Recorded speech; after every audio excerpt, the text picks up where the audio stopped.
நான் பரிந்துரைக்கிற 2 புக்கு வந்துட்டு கழிவறை இருக்கையும் தாமிரபரணியில் கொல்லப்படாதவர்கள் தான். கழிவறை இருக்கையில் வந்துட்டு லதா மேம் வந்து எனக்கு பிடிச்ச ஒரு பத்தியை மட்டும் நான் படித்து காட்டுறேன். கழிவறை இருக்கை தெரியாதவங்களுக்கு வந்துட்டு முதல் தடவை நான் சொல்கிறேன். ஒரு நம்ம டே டு டே லைஃப்பில் நிறைய எமோஷன்ஸ் இருக்கும். அந்த எமோஷன்ஸை எப்படி ஹேண்டில் பண்ணலாம், இல்லை வேற ஒரு பர்ஸ்பெக்டிவில் எப்படி பார்க்கலாம் அப்படின்றத வந்துட்டு ரொம்ப தீர்க்கமாக, ரொம்ப அழுத்தமாக, யாருக்குமே வந்துட்டு மன்னிப்பு கேட்கக்கூடாதுன்ற ஒரு வகையில் எழுதுன மாதிரியான ஒரு புக்காக நான் பார்க்குறேன். இப்போது நான் காமம்னு சொல்கிறதையே கத்தி சொல்ல முடியாத ஒரு உலகத்தில் இப்போ சொல்ல முடியாது. ஆனாலுமே ஒரு சின்ன புன்முறுவல், ஒரு சிரிப்பு, ஒரு நக்கல், உள்ளுக்குள்ள ஒரு மீனிங் இல்லாமல் யாருமே பேசுகிற மாதிரி எனக்கு தெரியல. ஆனால் இந்த புக்கு படிக்க படிக்க மேபி அந்த ஒரு எண்ணங்கள்லாம் குறையும்னு நான் நினைக்கிறேன். அதில் வந்து இதில் 2வது அத்தியாயத்தில் பெண்ணும் சமூகம், 3வது அத்தியாயத்தில் பெண்ணும் சமூகம் ஒரு ஒரு சாப்டர் இருக்குது. அதில் வந்துட்டு அவங்களும் அவங்களுடைய ஆண் நண்பரை பற்றி ஒன்று பேசியிருப்பாங்க. எவ்ரிடே டெய்லி ரெகுலராக ஒரு டீ குடிச்சு பேசிகிட்டு இருக்கிற ஒரு ஆண் நண்பர் கூட லஸ்ட்டு காமத்தை பற்றி பேசும்போது அவங்களுக்கு வந்துட்டு ஒரு முரண் ஒன்று ஏற்படுது. அதுக்கப்புறமா அவர் போயிட்டு அதையே அவங்கக்கிட்ட எதிர்பார்க்குற மாதிரியும் அதை பற்றி அவங்க அட்ரஸ் பண்ணுற மாதிரியும் பேசியிருந்தாங்க. அதில் வந்து ஒரு பற்றி எனக்கு ரொம்ப பிடிச்சிருந்தது. ஏன்னா அவர் என்ன சொல்லியிருப்பாருன்னா, நீ அந்த மாதிரி கேட்டதுலேருந்து தான் எனக்கு அந்த மாதிரிலாம் தோணுச்சு, நம்ம அதை பற்றி பேசினதுலேருந்து தான் எனக்கு அப்படிலாம் தோணுச்சு அப்படின்னு சொல்லுவார்.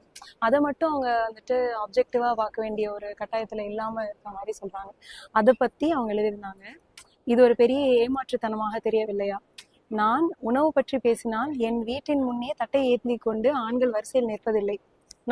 நான் உணவளிக்கப் போகிறேன் என்று.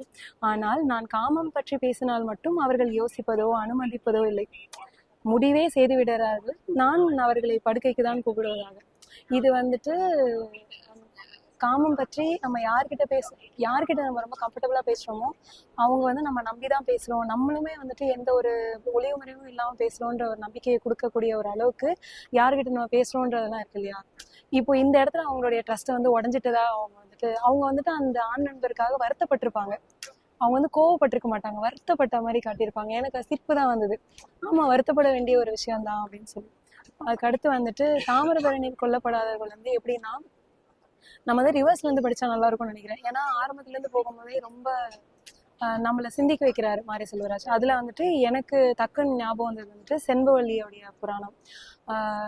சின்ன வயசுல நம்ம பார்த்து இந்த கதை எப்படி இருக்கும்னா, ஒரு பஸ் ஸ்டாண்டில் ஒருத்தர் வந்துட்டு ஒரு பெண்ணை பார்க்குறாரு. அவர் வந்துட்டு நம்ம கூட படித்த செண்பவல்லியா, அந்த செண்பவல்லியா அவ்வளோ அரூபமாக அவர் வந்துட்டு விவரிச்சிருப்பார்.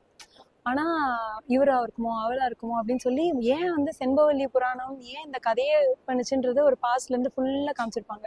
ஆனால் கடைசியில் ஒரு ட்விஸ்ட் இருக்கும், ஏன் அது வந்து செண்பவல்லி புராணமாக மாறி இருக்கு அப்படின்னு சொல்லிட்டு.